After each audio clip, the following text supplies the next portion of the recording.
Hello, Diddy Mac. Chaplain Cannon here with the thought of the day. So let me start by asking a question. Has anyone seen or heard of the true story of Reverend Richard Wurmbrand?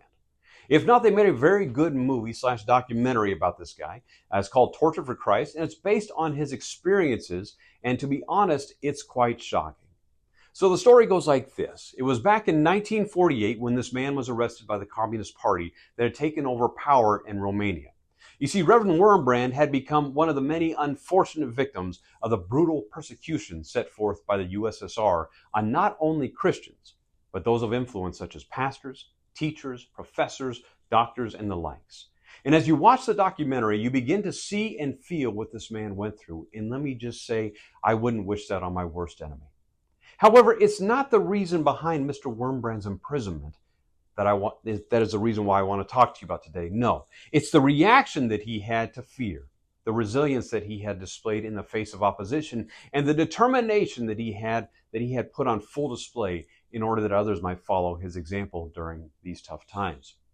So then what was it about Reverend Wurmbrand that made him unique? I find it absolutely amazing that in his most desperate hour, this man chose not to give in to his fear, chose not to give in to his emotions, but rather leaned on his faith to give him strength and refusing to allow the moment to have power over him. Now, according to this man, the Bible states, do not be afraid 366 times, once for every day of the year, including leap year. And so rather than allowing the moment to paralyze him in fear, he chose a different path. He chose to seek after what gave him strength and build within him the character to overcome. Now, I'll be honest, I haven't dug into the Bible that deep to confirm such a claim, but it's the way in which this man faced his trials that I find motivating and inspirational here. You see, Reverend Wurmbrand chose not to ignore the issues that he was faced with, nor to be paralyzed in fear over the brutal treatment that he was receiving.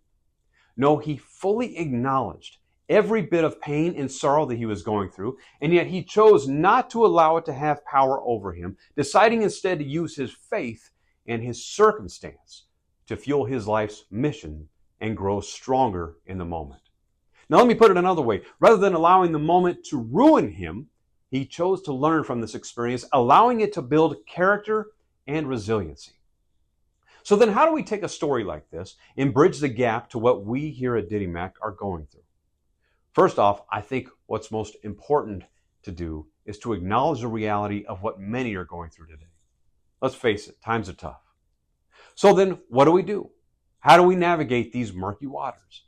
I think if we are to take the Reverend's example here, it would be to look the issue dead in the eye, acknowledge the fact that life is harder than usual right now, and then make a decision, make a choice to either give it power to make your life harder, or to allow the moment to build within you character. Character that says, no matter what life throws at me, I can and will overcome. Now, in my 8 months here, I have already witnessed some incredible resilience within all of you.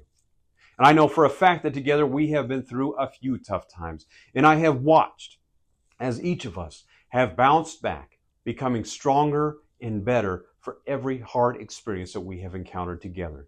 And yet, here we are again. And so I ask, what is your choice? Will you allow the moment to have power over you, creating that negative energy, or will you continue to be resilient as you always have been, becoming an example to all by showing how to face fear and hard times head on? Now, after all, I for one believe that we are all going to come out on top regardless of what happens. Each of us is incredibly talented and gifted in ways that many envy, and we all have a lot to offer. So as you walk out of here today, as you go and do your work today, lift your head up high, continue to fight the good fight, and know one way or another, we are going to make it through this. Well, that's all I have for now. Everyone, please have a blessed day. Bye-bye.